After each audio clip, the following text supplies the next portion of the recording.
So guys, I'm going to throw this new paper airplane. Let's take a look at it closer. You can see the two wings on the bottom.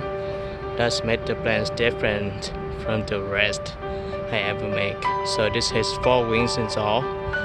Okay, so to fly the paper airplane, make sure that you curve the end of the wings up like I have here. You can see this side and this side as well. And then hold the paper airplane right here, throw it up at 30 to 45 degrees. It depends on the air condition. If it's so windy, do not throw it too high. If it's not so windy, throw it a little bit low, like 0 to 30 degrees. It will fly very far. And now I'm going to test it out. Let's me high in here and then show you the paper airplane. Now I will throw it this way.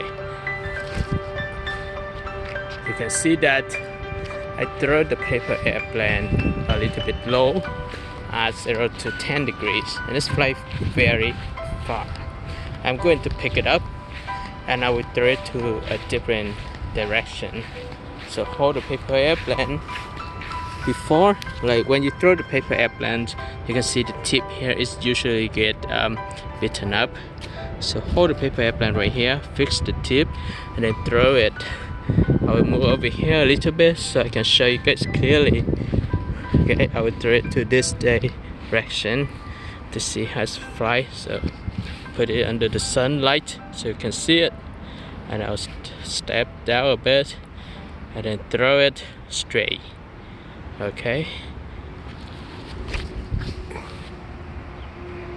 Alright. So I'm going to pick it up again and I'll show you guys how it's flying. Okay.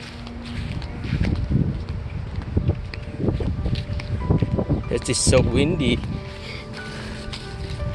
Okay. Let's throw it this angle. At this angle, like 30 degrees. I will throw it straight to this buildings over there. Okay, let's take a look. Oh no, that's fine. It just hit the building. Let's still be there.